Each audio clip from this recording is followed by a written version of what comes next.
Mike, tell me how the government's requirements for net zero have impacted the safety considerations for the electrotechnical industry. Well, whilst the government has set a target for net zero for 2050, there are supplementary targets for 2030 and 2035, reducing carbon against 1990 emissions to 68% and then 78%. So that provides a real challenge for us in the short term. Certainly coming out of a recession, we have material issues in terms of supply, labour issues and cost issues. So the industry needs to react, but the economic environment makes that quite difficult for investment.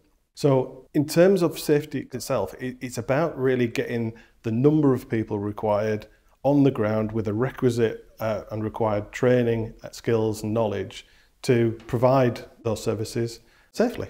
So how do you see the safety policy framework itself changing and evolving over the next few years? There has been some significant changes in terms of safety recently, and furthermore there are secondary legislation requirements that are in draft form which require the clients and duty holders to appoint competent people within construction. So that's going to be an important future requirement that we all should meet. There is a balance required, isn't there, between this rapid transformation that you're being asked to do and the safety that you need to ensure for your professionals and indeed your customers. How do you create that balance, ensure that balance remains? What we need to do is create robust standards and regulation around the safety of net zero carbon, and also ensure that new entrants to the market, because it's a very attractive market for others to enter, actually comply with those, because where there is that demand, there's always the temptation for others to come in and undercut or cut corners.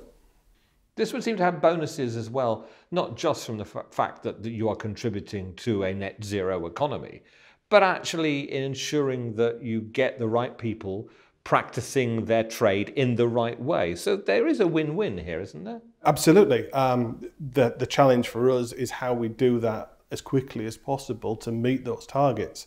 And that is going to be a challenge for an industry that hasn't brought enough people in to the trade over the last sort of 5 to 10 years. It has got a skill shortage already, but needs to gear up for this new technology. So it's a challenge that we want to face head on. We've created a new apprenticeship for domestic electricians which incorporates net zero carbon. So we're providing the tools to get people in, but we need to attract. We need people that would normally say go to university, but actually pick up a trade and contribute to environmental sustainability.